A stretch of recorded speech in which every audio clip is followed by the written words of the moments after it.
Hi, my name is Matt Packett. Today I'll be showing you pretty much the basics of Wolfram Alpha.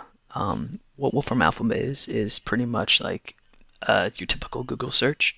As you can see here, there is a search bar where you can just pretty much type in anything and everything, and it will bring up, documentations, research papers. So what this really is a collective uh, search engine that brings up papers, documentations, shows you how to use equations as over here in this mathematic area. I used it for research papers. Uh, Again, I use it for some of my math classes as well. Just for instance, we'll type in moon landings, if I can type right now, landing sites. So not only will it just bring you information, kind of like Wikipedia information, but it will give you a lot more in-depth information about the said topic. So as you can see, it will show the Apollo missions that actually landed on the moon. 13 is missing because it didn't make it.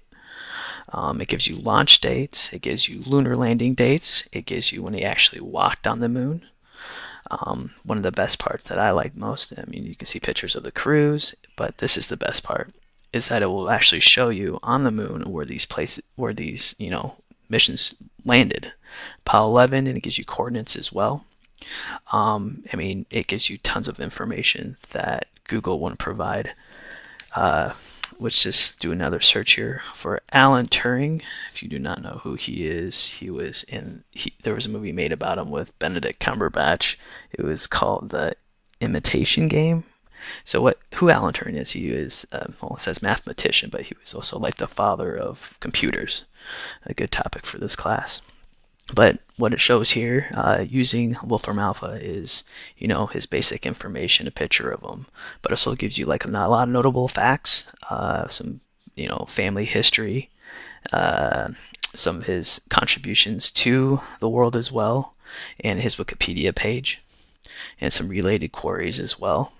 I mean, the Wolfram Alpha, as I said before, is a great way to do papers. I mean, here we'll just do like a quick tour, and it shows you kind of like the breakdown of some of the simple stuff that it can do at work. I mean, I don't know what kind of job you have that you would look up this stuff, but at school, like I said, you can plug in problems. At home, if you're on a diet, and it can bring up nutritional facts. For this one, they said M&Ms.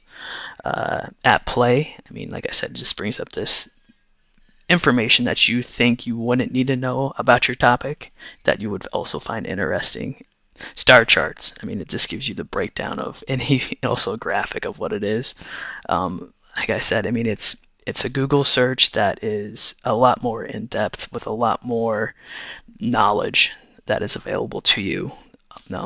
Again, this is probably one of my favorite forums to use for research papers, and also just for school in general.